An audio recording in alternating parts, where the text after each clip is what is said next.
One daughter's a doctor. My father lifted his wine glass higher. The other scrubs toilets. He paused just long enough. Then he laughed, and 15 people laughed with him. It wasn't loud. It wasn't cruel sounding. It was worse. It was casual. Like this joke had been rehearsed. Like I was expected to smile. My sister, Dr. Ilara Vaughn, adjusted her bracelet and stared at her plate. She didn't laugh. She didn't stop it either. Across from me, my 8-year-old son, Miles, froze mid-bite. He looked up at me. "Mom," he whispered, "is that true?" The cranberry sauce trembled slightly as someone reached for it. Silverware clinked. Someone cleared their throat. My father took a sip of wine, satisfied. I could smell the turkey, rosemary, butter, warmth. I could feel the old pattern settling in, the one where I swallowed it. But something was different this time. Maybe it was my son's hand tightening around his fork. Maybe it was the way 15 adults decided silence was easier than integrity. My father raised his glass again. "To success," he said. That's when I stood up. Not fast, not dramatic, just steady. The chair scraped against the hardwood floor.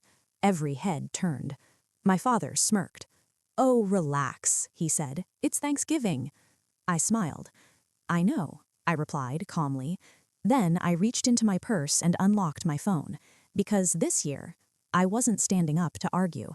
I was standing up to cancel something he couldn't afford to lose.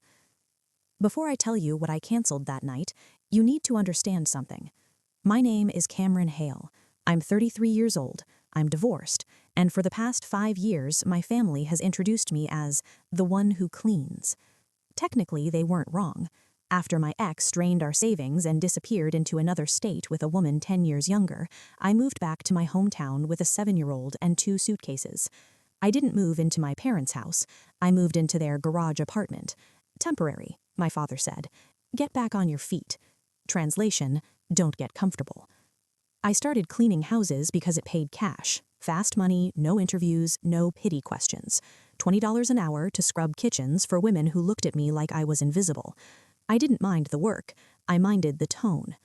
Every holiday after that, my father found a way to remind the table. She's rebuilding. She's figuring it out. She helps around. Helps. Like I was a teenager earning allowance. What nobody at that table knew was this. I didn't just clean houses. I studied the homes. Who owned them, how they financed them, what businesses they ran. And one afternoon, while polishing marble in a house 3 times the size of my parents', I realized something critical. Rich people don't get rich from titles. They get rich from ownership. So while everyone saw me scrubbing sinks, I was learning the plumbing behind power. And my father? He had no idea that 3 years ago, I became something in his life he never expected. A silent creditor. But that part comes later, because first, you need to understand why my father needed money in the first place, and how pride is expensive. Before we continue, drop a quick comment. Where are you watching from, and what time is it for you right now? And if you're enjoying the story, hit subscribe so you don't miss the next one. My father liked to say he built everything from nothing. That was his favorite line. He owned a regional supply company, industrial parts, construction materials, specialty imports.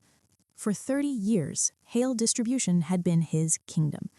In our town, that meant status. Church board, Rotary Club, local business awards framed on the wall behind his desk. But what most people don't understand is this. Businesses don't collapse overnight. They thin out quietly. 3 years ago, one of his largest commercial contracts fell through. A construction firm he'd supplied for over a decade filed bankruptcy. That was the first hit. Then came rising shipping costs, delayed imports, inflation squeezing margins thinner than pride could admit. He never announced any of it.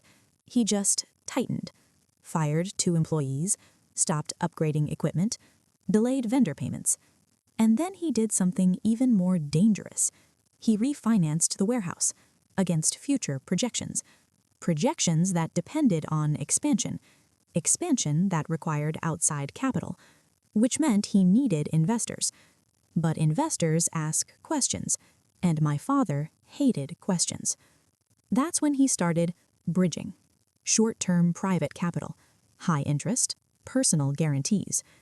No one at Thanksgiving knew that Hale Distribution was balancing on borrowed oxygen. And here's the part that makes this whole story sharper. I did. Because one afternoon, while cleaning the home of a private equity partner named Nolan Briggs, he mentioned something casually. "You're Richard Hale's daughter, right?" I froze. He smiled. "He approached us for bridge financing last quarter." Bridge financing. My stomach dropped. "That didn't close," he added. Which meant he was desperate. And desperate men with pride, they make expensive mistakes. 2 months later, he signed one, and he had no idea. The name on that private lending contract wasn't a stranger. It was me. But he didn't recognize it. Not yet.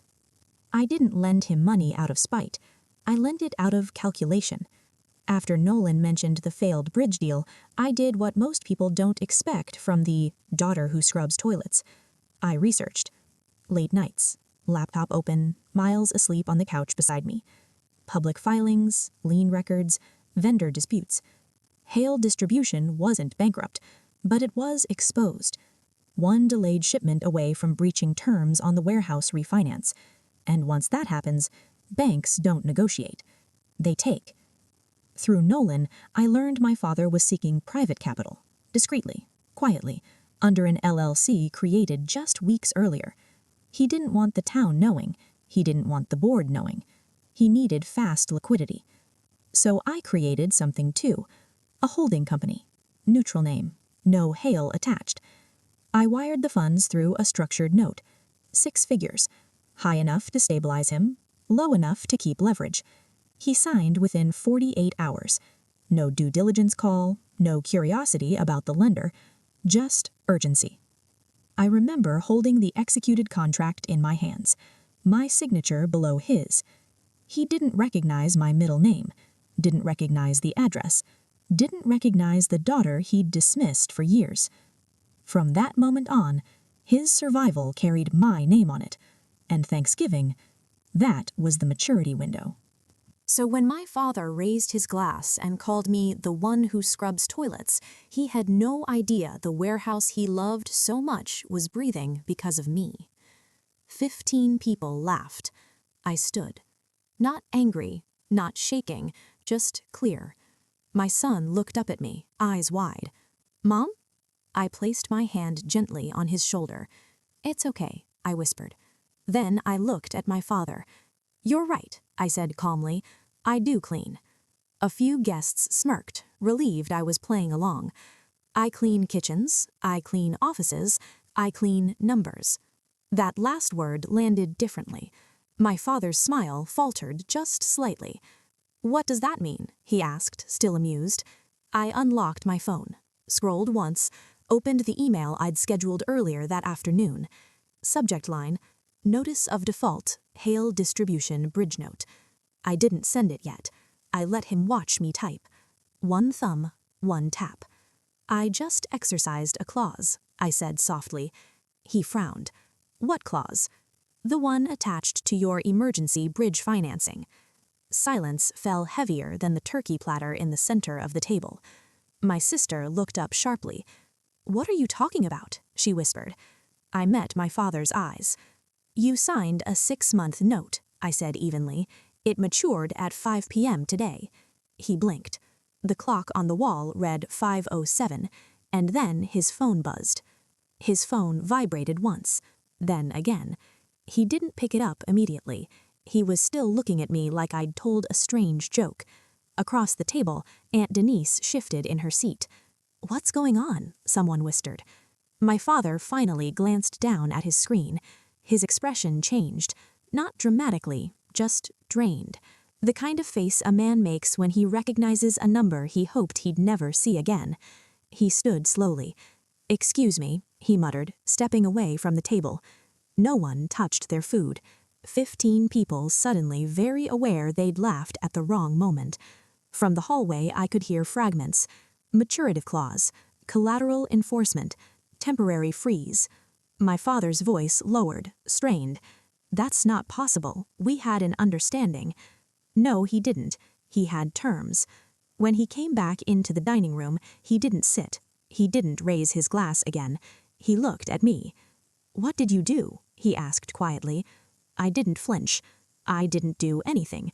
I enforced the contract. My sister stood up now. "Dad, what contract?" He ignored her. His voice sharpened at me. "You have no idea what you're talking about." I tilted my head slightly. "Bridge note, 6 months, secured against the warehouse extension and inventory." A fork clattered against a plate. His face went pale. "How do you know that?" I held his stare. "Because I funded it." Silence. Thick. Unavoidable. And for the first time in my life, my father didn't laugh. "No," he said immediately. "Too fast. Too certain. That's impossible." I didn't raise my voice.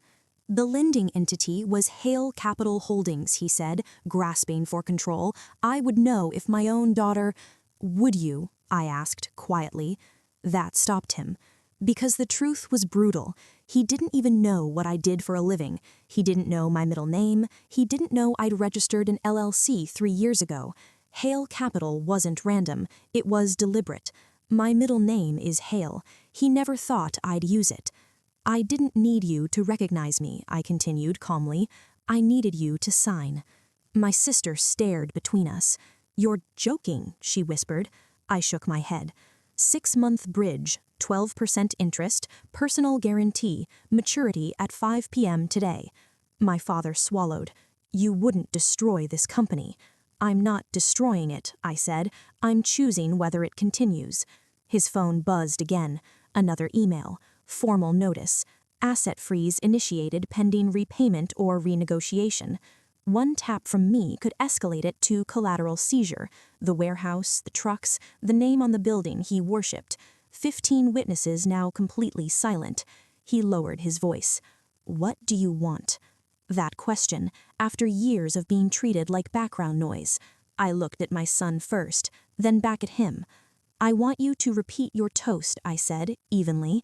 "But this time, tell the whole truth." My father stood at the head of the table. Same place, different man. 15 guests pretending not to stare. The turkey had gone cold. So had the air. "What exactly do you want me to say?" he asked, carefully. Not angry anymore. Careful. I didn't move. "Start the same way," I said. "One daughter's a doctor." My sister looked like she wanted the floor to open beneath her. He hesitated.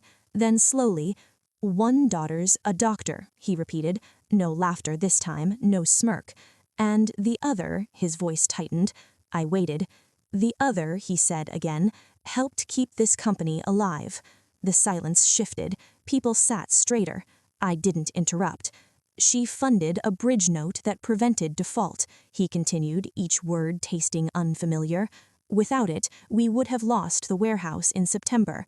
Gasps now, real ones. He wasn't performing anymore. He was admitting. "She is not just cleaning houses." He looked at me, not proudly, not warmly, just honestly. "She owns the debt that kept Hale Distribution breathing." I let that land. I didn't need applause. I didn't need validation. I needed correction. And then I did the thing he wasn't expecting. I opened my phone again, scrolled, tapped. "Renegotiation accepted," I said calmly. The freeze lifted, temporarily. The company would live, on revised terms. My terms. I picked up my coat. My son slid off his chair and took my hand. As we walked toward the door, my father's voice followed quietly. "Why?" I didn't turn around. "Because unlike you," I said, "I don't confuse power with humiliation." And that was the last Thanksgiving he ever hosted. Small towns don't forget scenes like that. By Sunday morning, half the church had heard some version of it. Not the full truth, just enough. Something happened at the Hale dinner. Richard looked shaken. Cameron said something about contracts. But reputation doesn't collapse from gossip. It shifts from posture. My father stopped telling the scrubs toilets joke. He stopped finishing stories that put me beneath him. He stopped introducing me as the struggling one, because he couldn't afford to, legally. Under the renegotiated note, Hale Capital Holdings wasn't just a lender anymore. It held voting leverage tied to repayment milestones. Not ownership, control triggers, the kind business owners understand very well. We met privately 2 weeks later. No guests, no wine glasses, just paperwork and tension. You could have ruined me, he said. You were ruining yourself, I replied. He looked older, smaller. Pride takes up space. Once it drains, you see the frame underneath. I didn't know you were capable of this, he admitted. That wasn't an insult. That was a revelation. You never asked, I said. And that's the part people miss. Power doesn't announce itself. It accumulates quietly, while you're being underestimated. Miles asked me later in the car, "Are we rich now?" I smiled. "No," I said. "We're respected, and that's worth more." People think I canceled his company that night. I didn't. I canceled his version of me. There's a difference. For years, I let him define the room, the successful daughter, the disappointing one, the joke that kept his hierarchy intact. And here's the uncomfortable truth. It worked because I allowed it. Silence is permission when you let it repeat long enough. But that Thanksgiving, something shifted. Not because I embarrassed him, not because I flexed money, because I enforced accountability. Financial leverage is clean. It doesn't yell, it doesn't insult, it doesn't need applause. It just executes terms. My father learned something that night most people learn too late. Never humiliate someone who understands your balance sheet. Today, Hale Distribution is stable, not because of pride, because of structure. My sister is still a doctor, I still run my holding company, and yes, I still clean when I need to. There is no shame in work. The shame is in arrogance. If you're watching this and you're the less impressive sibling, the one people underestimate, ask yourself something hard. Are you actually powerless, or are you just quiet? Because quiet people build leverage, and leverage doesn't need to shout. If this story hit you, like the video, subscribe, and tell me, what would you have canceled?